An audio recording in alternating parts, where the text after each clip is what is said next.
নমস্কার, শুভ সকাল বন্ধুরা। কেমন আছেন আপনারা সবাই? আশা করি ভালো আছেন, আমরাও ভালো আছি। আজকে যেহেতু রবিবার, সকাল সকাল এই চা দিয়ে আপনাদেরকে শুভেচ্ছা জানাই। তো আজকে একটু বসে চা খাওয়ার সুযোগ হচ্ছে। অন্যান্য দিন তো আমি আগে উঠে কোনো রকম তাড়াহুড়ো করে চাটা খেয়ে নিই, কিন্তু আজকে যেহেতু রবিবার, আজকে দুজন একসাথে উঠেছি, সে কারণে দুজনের চাটা একসাথে নিয়েই বসেছি। তো যাই হোক, অন্যান্য দিন ঘুম থেকে উঠে চা খেয়ে লাঞ্চের প্রিপারেশন হয়, আজকে হবে ব্রেকফাস্টের প্রিপারেশন, কারণ আজকে লাঞ্চ খাওয়ার অত তাড়াহুড়ো নেই, সেই কারণে সকাল সকাল চাটা খেয়ে চলে এসেছি রান্নাঘরে সানডের ব্রেকফাস্ট বানানোর জন্য। তো যাই হোক, সবজিগুলো সব কুটে রেডি করে নিয়েছি। তো চলুন ব্রেকফাস্টটা বানিয়ে নিই। আর আজকে ব্রেকফাস্টে কী বানাচ্ছি সেটা একটু পরেই জানতে পেরে যাবেন। তবে আজকে যে ব্রেকফাস্টটা বানাচ্ছি এর মধ্যে কিন্তু এর আগে কোনো দিনই পেঁয়াজ অ্যাড করিনি, আজকে ফার্স্ট টাইম পেঁয়াজটা অ্যাড করলাম। ভাবলাম পেঁয়াজটা দিয়ে দেখি কেমন লাগে। আর বাড়িতে যা যা সবজি ছিল মোটামুটি সবই অ্যাড করে দিয়েছি।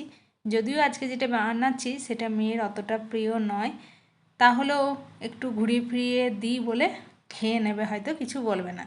তো সবজিগুলো ফ্রাই করার জন্য আমি পরিমাণ মতো লবণ আর হলুদটাকেও অ্যাড করে দিলাম। এবার চাপা দিয়ে দিই, সবজিগুলো ততক্ষণে ভাজা হোক। আর অ্যাড করব সম্বর মশলা। এদিকে চিড়েটাকে ধুয়ে রেডি করে রেখে নিয়েছিলাম। তো আমার তো সবজিগুলো ফ্রাই হয়ে গেছে, এবার চিড়েটা অ্যাড করে দিই। এবার নিশ্চয়ই জানতে পেরে গেলেন আজকে ব্রেকফাস্টে কী হচ্ছে। হ্যাঁ, আজকে ব্রেকফাস্টে হচ্ছে চিড়ের পোলাও। আমার মেয়ে তো একদমই খেতে পছন্দ করে না, কিন্তু ওর বাবা যেহেতু খেতে পছন্দ করে সেই কারণেই বানিয়েছি। মেয়েও খেয়ে নেবে। আর এই চিড়ের পোলাওর মধ্যে যদি বাদাম না দেওয়া হয় খেতে কিন্তু একদমই ভালো লাগে না। তো যাই হোক, আজকে গল্পে গল্পে বাদাম দিতেই ভুলে গেছিলাম। ওই সবজিগুলোকে একটু সাইডে সরিয়ে নিয়ে তেলের মধ্যেই বাদামগুলো ভেজে চিড়েটাকে দিয়েছি। বাদামগুলো ফ্রাই হয়ে গেছে। তো এই চিড়ের পোলাও বানালে আমাদের বাড়িতে তো বোঁদে আসেই, কিন্তু আজকে বোঁদে দিয়ে সার্ভ করিনি। আজকে সার্ভ করছি একটু অন্যরকম মিষ্টি দিয়ে। কর্তামশাই গেছিলো বর্ধমানে, সেখান থেকে নিয়ে এসেছে মিহিদানা সীতাভোগ। আরেকটা কিন্তু নতুন জিনিস এনেছে, এটার নাম হচ্ছে ছানার পোলাও। খেতে কিন্তু একদম সীতাভোগের মতো, শুধু একটু কালারিং। সীতাভোগটা সাদা আর এটা একটু কালারিং, খেতে কিন্তু বেশ সুন্দর। আর এটা হলো মিহিদানা। টিফিন করে মেয়ে গেল পড়তে, এদিকে আমি রান্নাটা বসিয়ে দিয়েছিলাম। রান্না আমার প্রায় শেষের দিকে, আর একটুখানি সিম ভাজবো, ওটা হলেই হয়ে যাবে। তো সবার পছন্দ অপছন্দ তো আমাকেই দেখতে হবে। আজকে যে সব রান্না করেছি তার মধ্যে আলু পোস্তটা ছাড়া মেয়ে কোনোটাই খাবে না।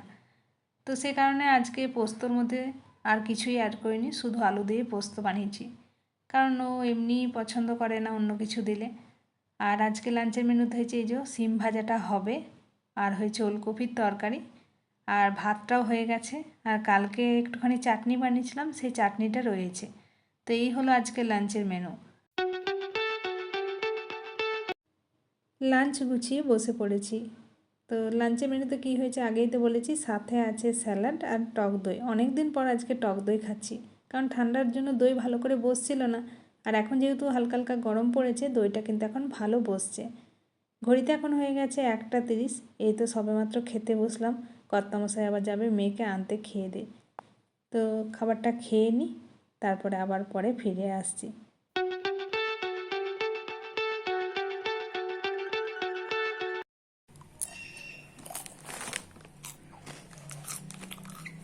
মেয়ে এখন নিয়ে আসলো টিউশন থেকে, তো ভাবলাম রেখে কি হবে, তার চেয়ে খেয়ে নিই। ও একটুখানি খেয়েছে আর এই যে একটুখানি আছে। আমার অপ্রিয় কাজটা দিয়েছি কর্তামশাইকে করতে। এটা খেতে ভালো লাগে, কিন্তু ছাড়াতে আমার একদমই ভালো লাগে না। সরস্বতী পুজোর দিন এনেছিল, কিন্তু ছাড়ানোর ভয়ে আমরা কিন্তু খাইনি। তো আজকে ছাড়াচ্ছে, আজকে খাওয়া হবে। বললাম rose day, propose day, chocolate day সবই তো গেল, কিছুই তো পেলাম না। আজকে সানডেতে কিছু তো খাওয়াও। বলল কি খাবে বলো। আমি বললাম ভালোবেসে যা নিয়ে আসবে তাই খাবো, কিন্তু আজকে বাড়ির খাবার আমি কোনো মতেই খাবো না, বাইরের খাবারই খাবো। ও বলল ঠিক আছে, নিয়ে আসছি।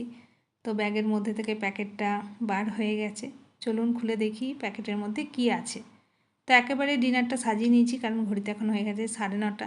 ও যেহেতু বাইরের খাবার পছন্দ করে না, ওর জন্য বানিয়ে দিয়েছিলাম রুটি। ওকে রুটি দিয়ে দিয়েছি, আমি আর মেয়ে খাবো এই খাবারটা। আমি তো গন্ধে বুঝতেই পেরে গেছি এর মধ্যে কী আছে, কিন্তু আপনারা এখনও জানেন না যে এটার মধ্যে কী আছে। আমারই প্রিয় একটা খাবার আছে। তো খুল যাও, সিম করে খুলে ফেলি। আজকে চকলেট ডেতে চকলেট না পেলেও আমার প্রিয় জিনিসটা আমি পেয়ে গেছি, আমি এতেই খুশি। এই যে বিরিয়ানি। তো আজকে আমার জন্য এটা চকলেট ডে নয়, এটা বিরিয়ানি ডে। খাবারটা তো প্রচণ্ডই গরম আছে, তো চলুন গরম গরম খাবারটা খেয়ে নিই, পরে আবার ফিরে আসছি। আমি যেমন সারাদিন ছোট বড় ওদের ইচ্ছেগুলোর খেয়াল রাখি, সেরকম ওদেরও তো উচিত আমার ছোট বড় ইচ্ছেগুলোর একটু খেয়াল রাখার। তো সেই কারণে যেমনটি আমি আজকে বলেছিলাম যে আজকে আমি বাইরের খাবার খাবো, ও কিন্তু আমাকে আর বলেনি বাইরের খাবার খেও না। ও কিন্তু তখনই আনতে গেছিল। ও জানে যে আমাকে খুশি রাখলেই কিন্তু সংসারটা ভালো থাকবে, কারণ সংসারে গিন্নি খুশি মানে সংসারটা একদম দারুণ চলবে। আর গিন্নি যদি একটু রেগে গেছে তাহলে তো সংসারটাই একেবারে উলট পালট হয়ে যাবে। তো যাই হোক, একটু মজা করলাম আর খাওয়া দাওয়াটা তো বেশ ভালোই হলো। এখন রোজকার মতো সময় হয়ে গেছে ভিডিওটা এন্ড করা।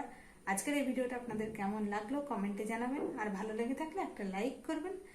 আর আমার নতুন বন্ধুরা চ্যানেলটাকে সাবস্ক্রাইব করে দিয়ে আমার পাশে থাকবেন। আবারও খুব শীঘ্রই ফিরে আসবো নতুন একটা ব্লগ নিয়ে। আপনারা সবাই সুস্থ থাকুন, ভালো থাকুন, সাবধানে থাকুন। দেখা হবে খুব শীঘ্রই পরের একটা ব্লগে। Bye, good night.